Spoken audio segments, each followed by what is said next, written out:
Good morning students. आज के इस लेक्चर में जो चैप्टर चल रहा है, चैप्टर का नाम आपको पता है। चैप्टर चल रहा है क्या? न्यूक्लियाइड। जो चैप्टर चल रहा है बेटा उसका नाम है न्यूक्लियाइड। और न्यूक्लियाइड की शायद मैंने 2 वीडियोस अपलोड कर दी है। पहले वीडियो में isotope, isobar, isotone and composition of nuclei है। दूसरे वीडियो में मास डिफेक्ट और बाइंडिंग एनर्जी है। तीसरी वीडियो अपलोड करूंगा। तीसरी वीडियो में मैं जो आज पढ़ाने वाला हूं टॉपिक का नाम है binding energy curve. Binding energy curve जो आपके सामने जैसे एक्सप्लेन करना है। बाइंडिंग एनर्जी कर्व के बारे में बताया जाता है। आपको मैंने पढ़ाया था, बहुत अच्छे से पढ़ाया था कि बाइंडिंग एनर्जी क्या चीज होती है।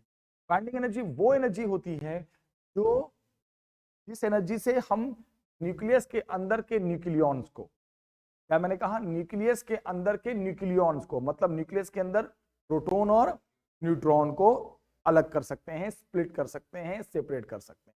तो वो जो हमें एनर्जी चाहिए होती है ऐसा करने के लिए, उसी एनर्जी को कहते हैं हम बाइंडिंग एनर्जी। वहां के समझा जाए तो न्यूक्लियस को तोड़ने वाली एनर्जी, स्प्लिट करने वाली energy, that is called binding energy.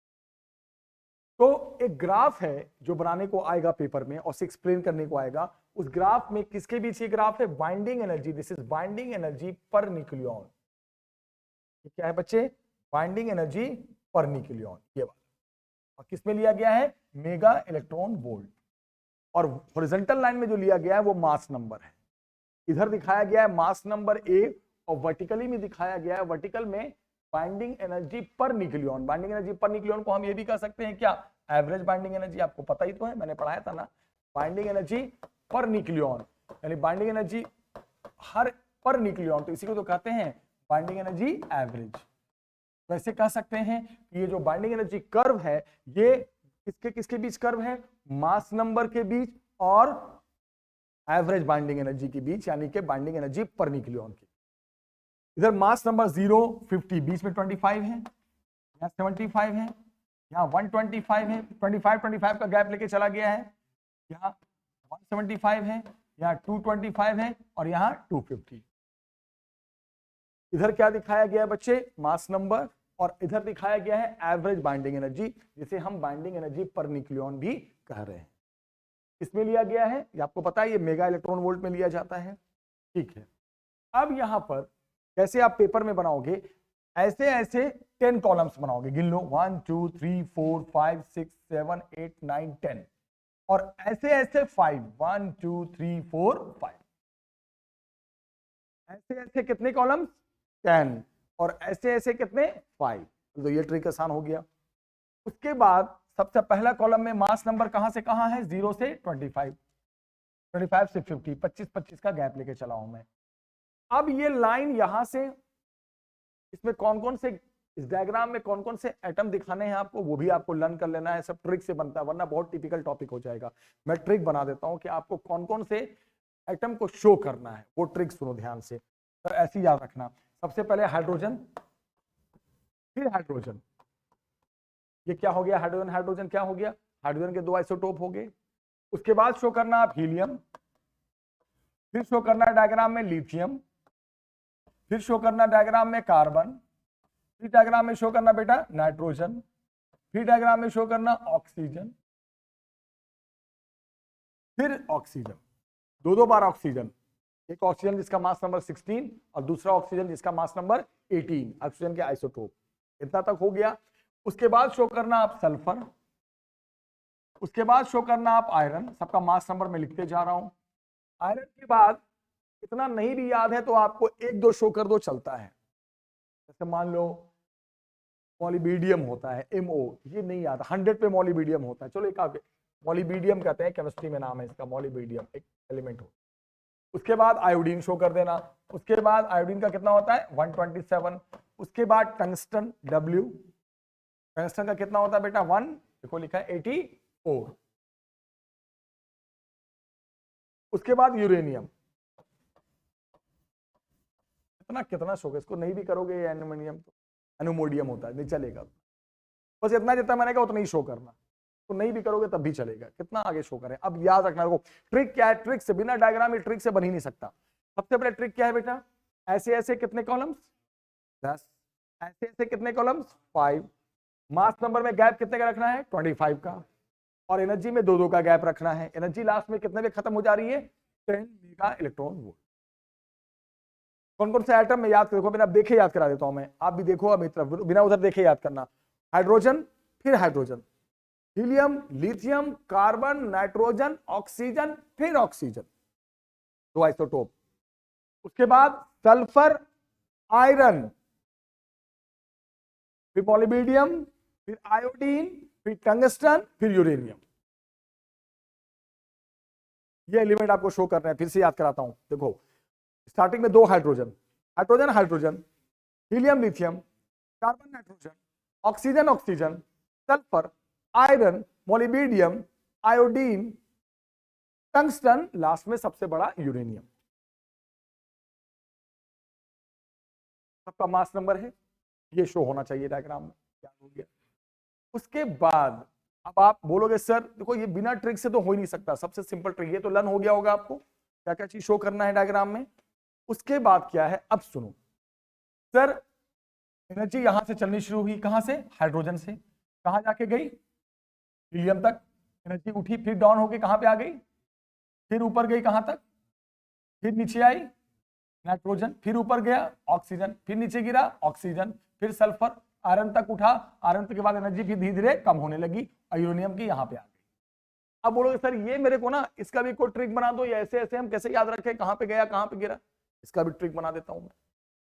हर चीज को ट्रिक से पढ़ना चाहिए। ट्रिक क्या है जरा सुनो, एक मैजिक नंबर याद रखना, एक मैजिक नंबर बहुत अच्छा मैजिक नंबर है, वो मैजिक नंबर याद रखना। सुनो 4 3 4 4 5 4, 43 44 54 हिंदी में, इंग्लिश में 4 3 4 4 5 4, ये मैजिक नंबर है। कैसे होता है सुनो, इससे क्या फायदा हुआ मैजिक नंबर से बताता हूं।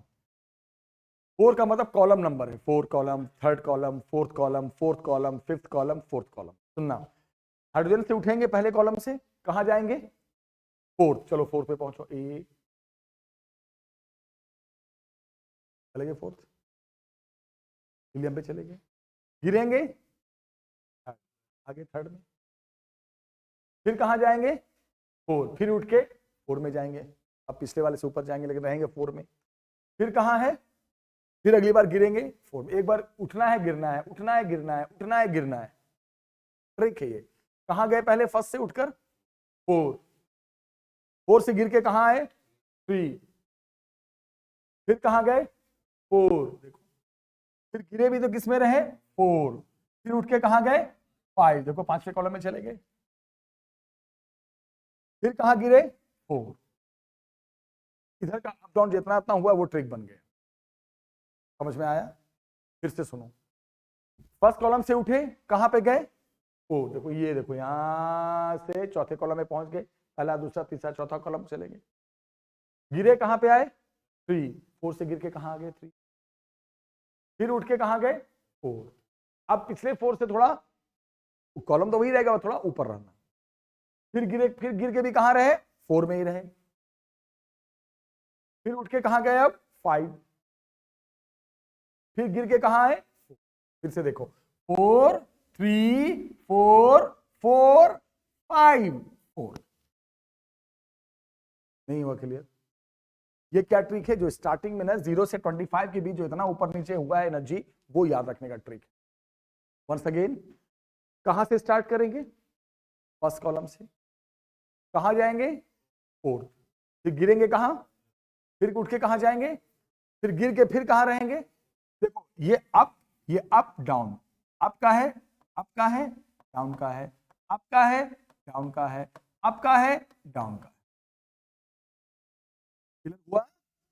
फर्स्ट कॉलम से चले, कहां से चले? फर्स्ट कॉलम, कहां गए? फोर्थ, फिर गिर के कहां आए?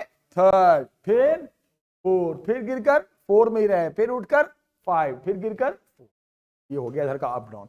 उसके बाद आपको पता है फिर सीधा उठ के कहां चले गए बेटा? सल्फर, सल्फर से बाद फिर और ऊपर बढ़ गए आयरन, और आयरन के बाद देखो एनर्जी धीरे धीरे कम हो रही है, कम हो रही है, कम हो रही है, और यूरेनियम यहां है। अब बोलोगे सर एक बात बताओ, ये hydrogen, helium, lithium, carbon, nitrogen, oxygen, oxygen, यहां तक जो मास नंबर है वो कहां तक है? 18 तक है।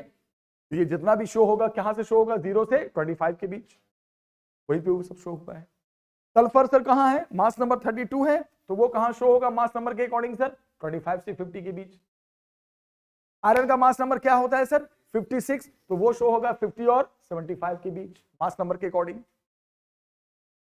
सर उसके बाद आपने शो किया है सर मोलिबेडियम, इसका मास नंबर कितना हो सर? 100, एकदम 100 पे दिखाना पड़ेगा मोलिबेडियम।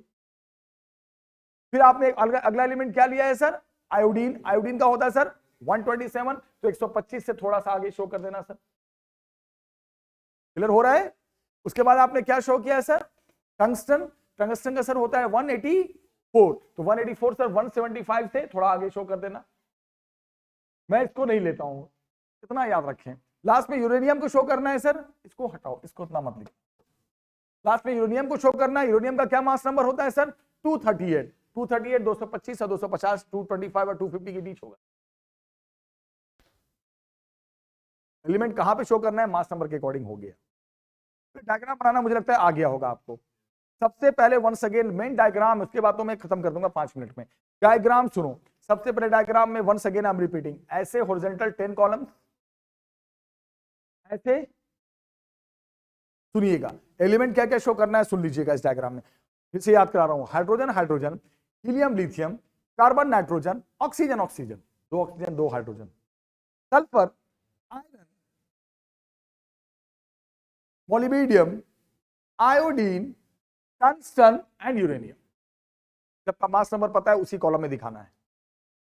अब ये ऊपर नीचे 0 से 25 में एनर्जी बहुत ऊपर नीचे हुई है, वो कैसे याद रखें? पहले 4th कॉलम में जाएंगे, फर्स्ट कॉलम से उठ के सीधे 4 में जाएंगे, 4 से गिर के 3 में आएंगे, 3 से उठ के फिर 4 में जाएंगे। तो आप जो 4 में जाएंगे वो पिछले 4 वाले पोजीशन से ऊपर जाएंगे, लेकिन रहेंगे 4 में। 4 हो गया, 3 हो गया, 4 हो गया, 4 में गिरे, अब जाएंगे 5 में, 5वें कॉलम में, फिर गिरकर 4 में। यहां तक मामला ऑक्सीजन तक खत्म हो जाएगा। उसके बाद अब ऊपर जाएंगे कहां? सल्फर, और ऊपर जाएंगे कहां? आयरन।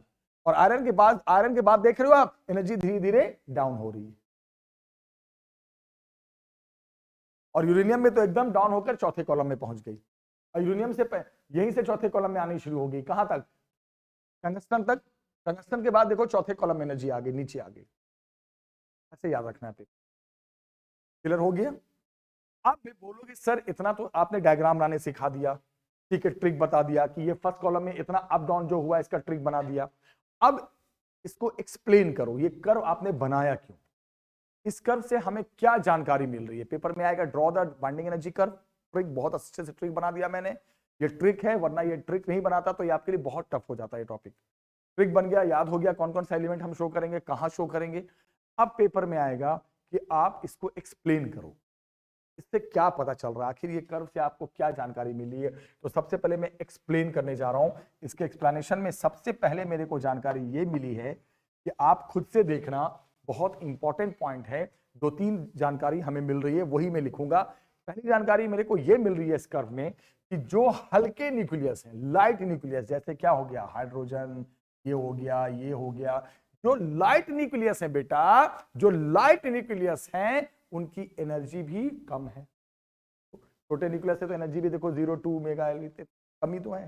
तो पहली ये जानकारी मिली बेटा कि for light nuclei, light nuclei का मतलब आपको मैं बता चुका हूं, लाइट न्यूक्लियाई का क्या मतलब है। यहां पर फॉर लाइट न्यूक्लियाई जो एवरेज बाइंडिंग एनर्जी है, यानी बाइंडिंग एनर्जी पर न्यूक्लियन, वो लेस है, बहुत कम है, बिल्कुल कम है। देखो हल्के न्यूक्लियस की एनर्जी भी कम है, हल्की है यहां पर।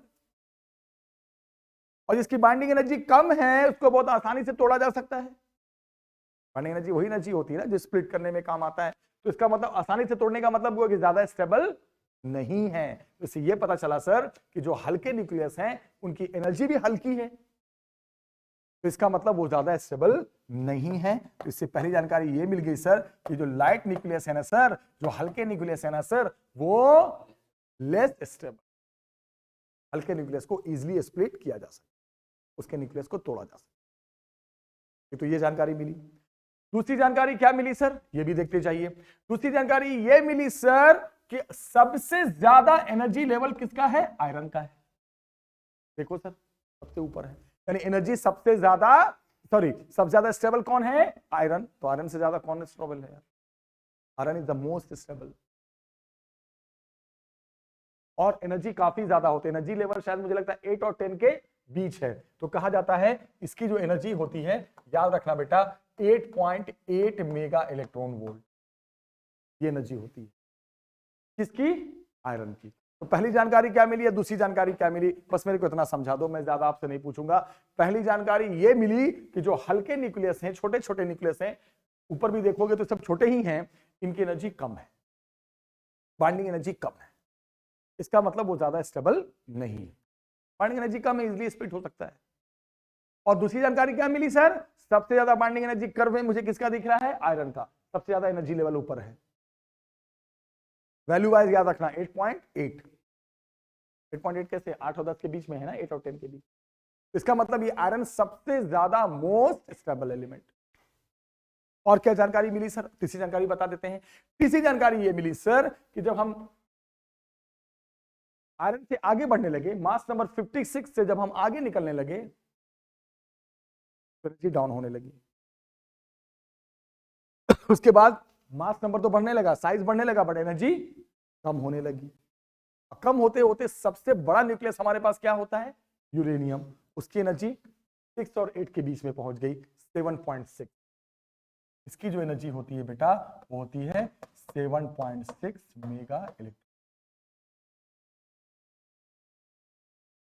3 लिख देना, पूरे नंबर मिल जाएंगे, बहुत है, इतना इनफ है।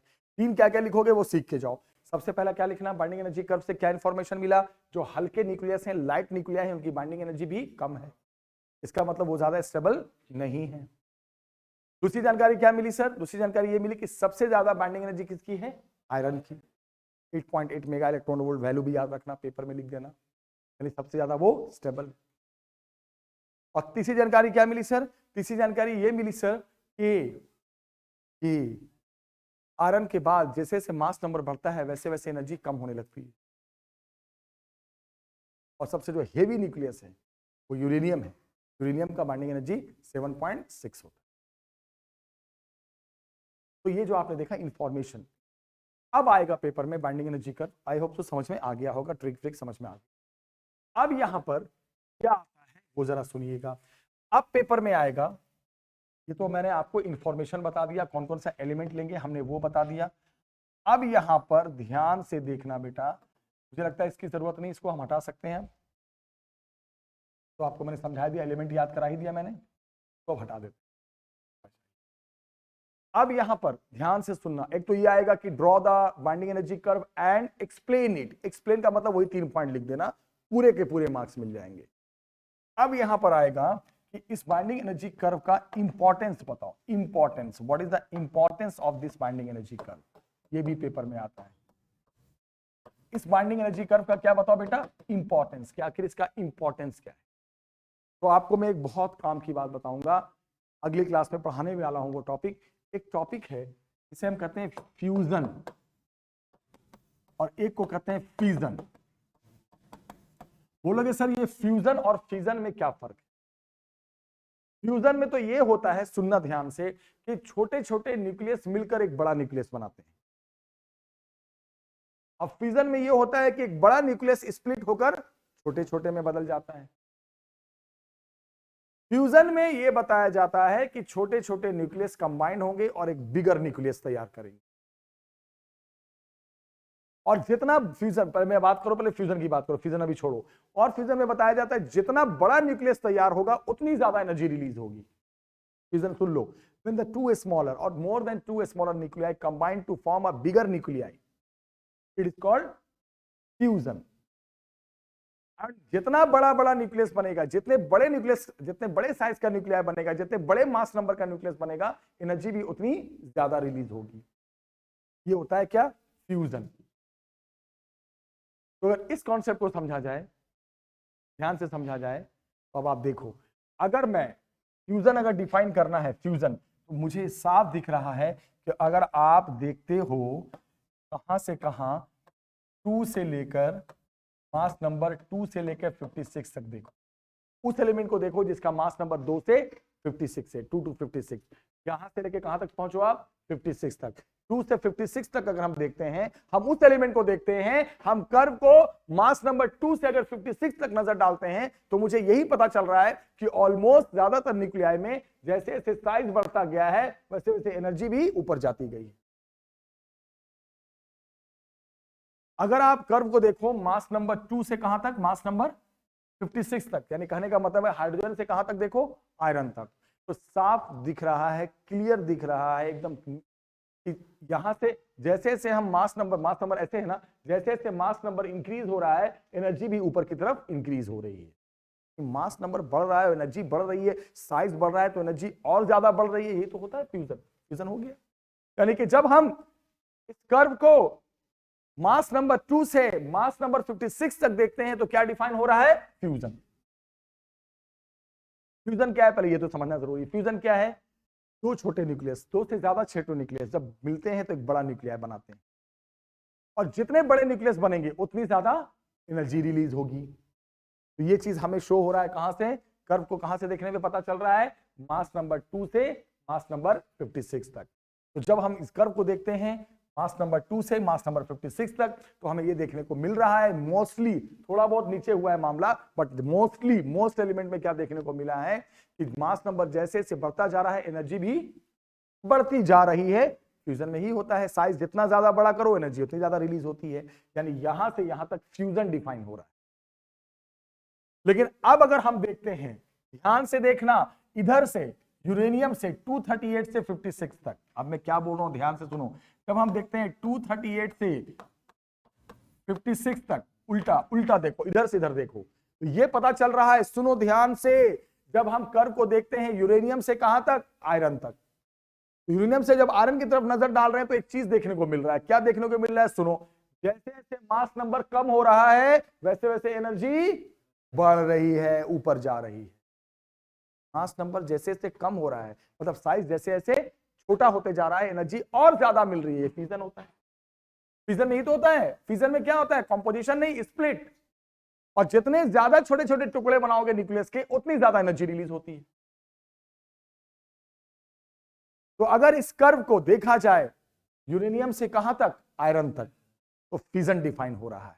और इस कर्व को देखा जाए हाइड्रोजन से कहां तक, आयरन तक, तो फ्यूजन डिफाइन हो। उससे पहले फ्यूजन और फ्यूजन समझना है। फ्यूजन का मतलब होता है फ्यूज होना, मिलना, और फिजन का मतलब अलग होना। फ्यूजन में क्या होता है, छोटे छोटे न्यूक्लियस मिलते हैं और एक बड़ा न्यूक्लियस बनता है। जितने छोटे छोटे न्यूक्लियस मिलाओगे और उससे जितना बड़ा न्यूक्लियस बनाओगे, और बड़ा बना दिया तो और एनर्जी रिलीज, उससे भी बड़ा बना दिया तो और एनर्जी रिलीज। तो जैसे जैसे मास नंबर बढ़ता जाएगा एनर्जी भी और ज्यादा रिलीज होगी। ये है फ्यूजन, जो मुझे हाइड्रोजन से कहां दिख रहा है, आयरन तक दिख रहा है। और फ्यूजन में क्या होता है, स्प्लिट होता है, टूटता है न्यूक्लियस। इसमें क्या है, फ्यूजन में जितने छोटे छोटे टुकड़े में तोड़ोगे, यहां तोड़ना है ना, तो जितना स्मॉलर पार्ट टूटा, जितना स्मॉलर न्यूक्लियाई टूटा, जितने स्मॉल पार्ट में गया न्यूक्लियस टूटकर, उतनी ज्यादा एनर्जी रिलीज होगी। मोर स्मॉलर मोर एनर्जी, और फ्यूजन में मोर बिगर मोर एनर्जी। तो अगर देखते हैं इस कर्व को हम कहां से, यूरेनियम से कहां तक, आयरन तक, उल्टा इधर से देखते हैं तो पता चल रहा है हम इधर आएंगे तो मास नंबर कम हो रहा है लेकिन एनर्जी ऊपर जा रही है। जैसे जैसे साइज कम होते जा रहा है एनर्जी बढ़ती जा रही है। साइज कम एनर्जी और ज्यादा, दिस इज फ्यूजन। साइज ज्यादा एनर्जी और ज्यादा, दिस इज फ्यूजन। तो इंपॉर्टेंस में यही लिखना पेपर में कि सर इस कर्व को देखकर हम फ्यूजन और फ्यूजन दोनों डिफाइन कर सकते हैं। अगर हम हाइड्रोजन से आयरन देखें तो फ्यूजन डिफाइन हो रहा है, और अगर हम यूरेनियम से आयरन की तरफ जाएं तो फ्यूजन डिफाइन। तो ये जो इंपॉर्टेंस थे एक्सप्लेन करने आएगा, और 3 पॉइंट लिख देना जो मैंने बताया बेटा। क्या 3 पॉइंट लिखोगे, छोटे छोटे साइज की छोटी छोटी एनर्जी, कम स्टेबल, सबसे stable iron 8.8 mega electron volt energy के साथ, और सबसे हेवी न्यूक्लियस है उसकी एनर्जी कम। तो ये जरूरी नहीं है कि अगर साइज ज्यादा है तो एनर्जी भी ज्यादा होगी, this is not important. Size ज्यादा है तो बाइंडिंग एनर्जी कम भी हो सकती है, तो binding energy does not depend on the size. उसके बाद यूरेनियम की सबसे कम, साइज बहुत ज्यादा बड़े, उसके सबसे कम नहीं बोल सकते, मतलब आयरन से कम 7.6। और इंपॉर्टेंस भी आपको समझ में आ गया कि अगर हाइड्रोजन से आयरन की तरफ नजर डालें तो फ्यूजन डिफाइन हो रहा है और यूरेनियम से आयरन की तरफ नजर डालेंगे इधर से इधर तो फिजन डिफाइन। ओके, तो ये जो टॉपिक मैंने आज डिस्कस किया ये बहुत इंपॉर्टेंट टॉपिक था बेटा। टॉपिक का नाम था बाइंडिंग एनर्जी। पेपर में कैसे आता है सुन लो ध्यान से, derive binding sorry define binding energy बता देना, minimum energy required to split the nuclide, draw the binding energy curve पूरा बना देना एंड डिफाइन इट, वो 3 पॉइंट लिख देना। ऑल्सो राइट देयर इंपॉर्टेंस, सीधे 5 मार्क्स का आता है 5 मार्क्स। सिर्फ आ गया, सिर्फ आया नहीं, draw the binding energy curve, सिर्फ ड्रॉ द तो वो 2 मार्क्स का आता है। सिर्फ आ गया draw the binding energy curve and explain it तो वो 3 मार्क्स में आ गया। फिर आता है draw the binding energy curve and write it importance, no need to explain तो वो भी 3 मार्क्स का है। ऐसे क्वेश्चंस आते हैं बट इन्हीं में से आएगा। तो आज की क्लास हम यहीं पे एंड करते हैं। मैंने बाइंडिंग एनर्जी कर्व पढ़ा दिया। अगली क्लास में ये फ्यूजन और फिजन डिफाइन करके ऑलमोस्ट ये चैप्टर एंड हो जाए। वीडियो को देखना और आगे भी शेयर करना। चलो मिलते हैं नेक्स्ट वीडियो में, टेक केयर, बाय बाय।